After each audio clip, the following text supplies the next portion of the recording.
নমস্কার বন্ধুরা, welcome to my new educational channel elite officers master class. আমার নাম অনির্বাণ বিশ্বাস। আমি কলকাতা মিউনিসিপ্যাল কর্পোরেশনে ডেপুটি অ্যাসেসর কালেক্টর। বর্তমানে দেখা যায় যে যদি কোনো সরকারি চাকরি পরীক্ষায় 1000টা ভ্যাকেন্সি থাকে, তাহলে সেখানে প্রায় 2 লক্ষ পরীক্ষার্থী আবেদন করে থাকে। অর্থাৎ এই 2 লক্ষ পরীক্ষার্থীর মধ্যে মাত্র 1000 জন পরীক্ষার্থী সিলেক্টেড হবে, যেটা প্রায় 1%-এর থেকেও কম। অর্থাৎ এই যে 99% পরীক্ষার্থী অসফল থেকে যাচ্ছে, এর কারণটা কি সেটা আমরা দেখব, এবং কি স্ট্র্যাটেজি অবলম্বন করে প্রস্তুতি নিলে এই অসফল পরীক্ষার্থীরা 1% সফল পরীক্ষার্থীর মধ্যে ঢুকতে পারবে সেটাও আমরা জানব। তার আগে আমি নিজের একাডেমিক এবং ক্যারিয়ার ব্যাকগ্রাউন্ড সম্বন্ধে একটু বলি। আমি 2007 সালে মাধ্যমিক এবং 2009 সালে উচ্চ মাধ্যমিক পাশ করি। মাধ্যমিক এবং উচ্চ মাধ্যমিক দুটোতেই আমি স্টার পেয়েছিলাম। এরপর 2009 সালে আমি ইলেকট্রিক্যাল ইঞ্জিনিয়ারিংয়ে বিটেক করার জন্য অ্যাডমিশন নিই এবং 2013 সালে পাস আউট করি। এই দেখুন আমার ইঞ্জিনিয়ারিংয়ের সার্টিফিকেট। আমি এটা একটু জুম করে দেখাচ্ছি বন্ধুরা। আমার ইঞ্জিনিয়ারিংয়ে 85% মার্কস ছিল। কলেজ ক্যাম্পাসিংয়ে আমি অ্যাটলাস কপকোতে চাকরি পাই, যেটা একটা সুইডেনের মাল্টিন্যাশনাল কোম্পানি ছিল। কিন্তু যেহেতু আমার ইঞ্জিনিয়ারিংয়ের থেকে অ্যাডমিনিস্ট্রেটিভ লাইনে ইন্টারেস্টটা বেশি ছিল এবং সরকারি চাকরি করার একটা ইচ্ছা ছিল, তাই আমি চাকরি করার কয়েক মাস পরেই চাকরি থেকে রিজাইন দিই এবং সরকারি চাকরি পরীক্ষার প্রস্তুতি শুরু করি। এই প্রস্তুতিতে আমাকে অনেক পড়াশোনা পরিশ্রম তো করতে হয়েছিল, কিন্তু তার থেকে বেশি ইম্পর্টেন্ট ফ্যাক্টর সেটা হচ্ছে আমার স্ট্র্যাটেজিটা মেথডিক্যাল ছিল, যার জন্য আমি পরপর 8টা সরকারি চাকরি পরীক্ষায় সিলেক্টেড হই। এটা হচ্ছে তার লিস্ট। আমার প্রথম চাকরি ছিল পোস্টাল অ্যাসিস্ট্যান্ট 2014 সালে। এটা হচ্ছে তার অ্যাপয়েন্টমেন্ট লেটার। এটা একটু আপনারা দেখে নেবেন।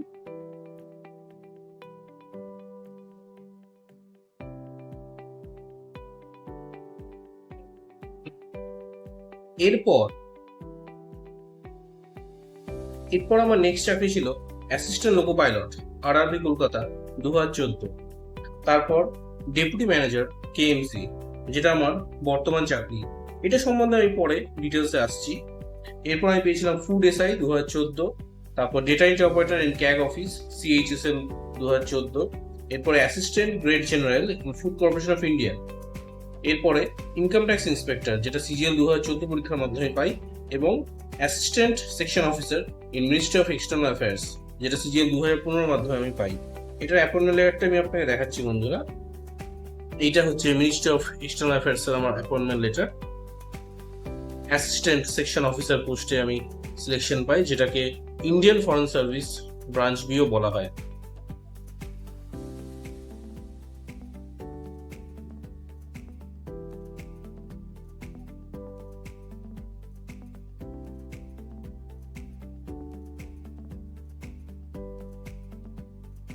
আর এটা তোমরা সবাই জানো যে সিজিএল এর সব থেকে বেশি কাট অফ যায় মিনিস্ট্রি অফ এক্সটার্নাল অ্যাফেয়ার্সে। এবার আমার বর্তমান চাকরির ব্যাপারে বলি।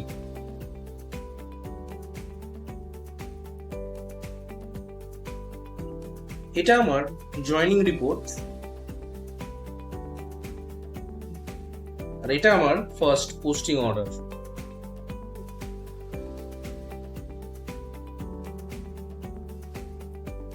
দু সালে মিউনিসিপ্যাল সার্ভিস কমিশন পরীক্ষায় পাশ করে ডেপুটি ম্যানেজার হিসাবে আমার অ্যাপয়েন্টমেন্ট হয় 2015 সালে।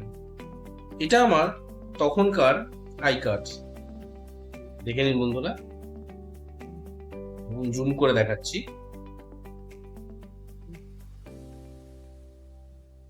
আমাদের এই পোস্টের পে স্কেলটা ডাব্লিউবিসিএস এক্সিকিউটিভ পোস্টের সমান। এই দেখুন আমি ডাব্লিউবিসিএস এর নোটিফিকেশন বের করলাম। এর মধ্যে যেটা West Bengal civil service executive post আছে, তার পে লেভেলটা 16। এবার আমি আমাদের লেটেস্ট রিক্রুটমেন্ট নোটিফিকেশনটা বের করে দেখাচ্ছি। আমাদের ওয়েস্ট বেঙ্গল মিউনিসিপ্যাল সার্ভিস কমিশনের মাধ্যমে রিক্রুটমেন্ট হয় ডেপুটি ম্যানেজার। আমাদেরও পে লেভেলটা 16, অর্থাৎ আমরা ডাব্লিউবিসিএস এক্সিকিউটিভের সমান স্যালারি পাই। কিন্তু আমাদের চাকরির একটা অ্যাডভান্টেজ আছে, সেটা হলো আপনি যদি সেন্ট্রাল গভর্নমেন্টে সার্ভিস করেন তাহলে আপনার অল ইন্ডিয়া ট্রান্সফার লায়াবিলিটি আছে। আবার আপনি যদি স্টেট গভর্নমেন্টে সার্ভিস করেন তাহলে সারা পশ্চিমবঙ্গ জুড়ে ঘুরিয়ে ফিরিয়ে আপনাকে পোস্টিং দেবে। যেমন ধরুন আপনার প্রথম পোস্টিং হলো জলপাইগুড়ি, 3 বছর পর আপনি গেলেন কোচবিহার, আবার 3 বছর পর বীরভূম, আবার 3 বছর পর পুরুলিয়া। কিন্তু আমাদের সংস্থার জুরিসডিকশনটা যেহেতু কলকাতার মধ্যে, তাই আমাদের কলকাতার মধ্যেই ঘুরিয়ে ফিরিয়ে পোস্টিং হয়।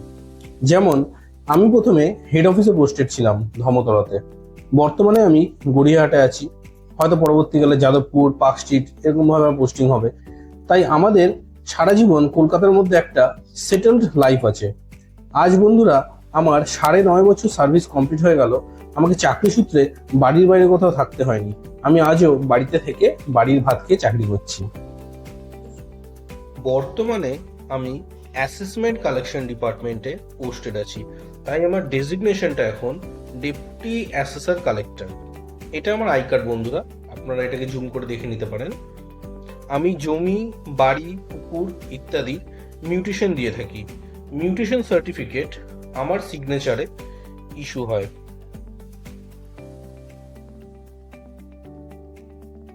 বন্ধুরা এবার মূল টপিকে ফিরে আসছি, সেটা হলো সরকারি চাকরি পরীক্ষায় অসফলতার কারণটা কি। আমরা যখন গ্র্যাজুয়েশন করি, যেহেতু এটা একটা একাডেমিক পরীক্ষা, আমরা একটা সাবজেক্ট নিয়ে পড়ছি, অবশ্যই ইনডেপথে পড়াশোনা করছি, কিন্তু আমাদের সাবজেক্ট কিন্তু একটা। যেমন আমরা যখন ফিজিক্স অনার্স করছি তখন শুধু ফিজিক্স নিয়ে পড়াশোনা করছি, কেউ যদি কেমিস্ট্রি অনার্স করছে সে কেমিস্ট্রি নিয়ে পড়াশোনা করছে।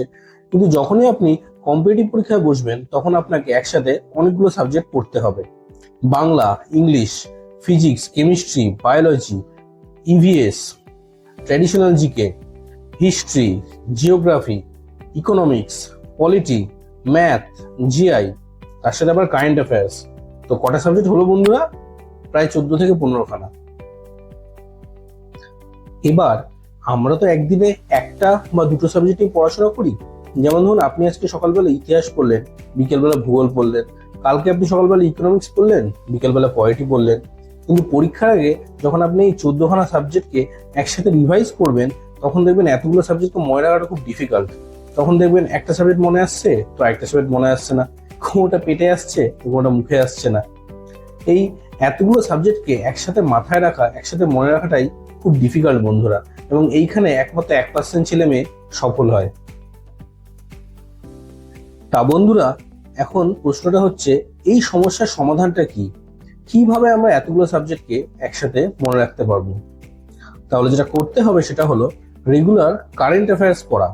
তার মানে এই নয় যে শুধুমাত্র মুখস্থ করে নেওয়া, যে আজকে আর্মি কোথায় একটা এক্সারসাইজ হয়েছে সেই এক্সারসাইজের জায়গাটার নাম আমি মুখস্থ করে নিলাম, অথবা সুপ্রিম কোর্টের কে নতুন বিচারপতি হিসাবে নিযুক্ত হতে চলেছেন তার নামটা আমি মুখস্থ করে নিলাম। এটা করলেই তো হবে না বন্ধুরা।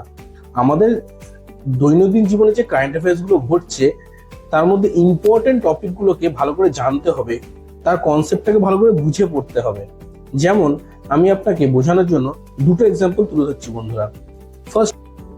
First example, supreme court recently একটা জাজমেন্ট দিয়েছে, বিশেষভাবে সক্ষম ব্যক্তিরা অর্থাৎ পার্সনস উইথ ডিসেবিলিটিস এদের ডিজিটাল কেওয়াইসি প্রসেসে সুপ্রিম কোর্ট বলেছে যে right two digital access is a part of right to life and personal liberty. তাহলে এখান থেকে আমাদের আলোচনায় চলে আসবে যে ডিজিটাল অ্যাক্সেসটা কি, ডিজিটাল ডিভাইডটাই বা কি, আর্টিকেল 21 কি বলা আছে, right to life and personal liberty একটুখানি দেখে নেওয়া। সেকেন্ড এক্সাম্পল, তামিলনাড়ু সরকার র এগ মেয়োনিজ ব্যান করেছে।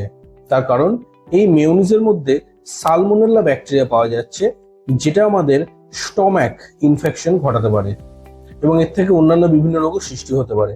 তাহলে এই যে সালমোনেলা ব্যাকটেরিয়া, এটা তো মাইক্রোবায়োলজিতে আছে, তাহলে আমরা এর থেকে মাইক্রোবায়োলজি স্টাডিতে চলে যাচ্ছি।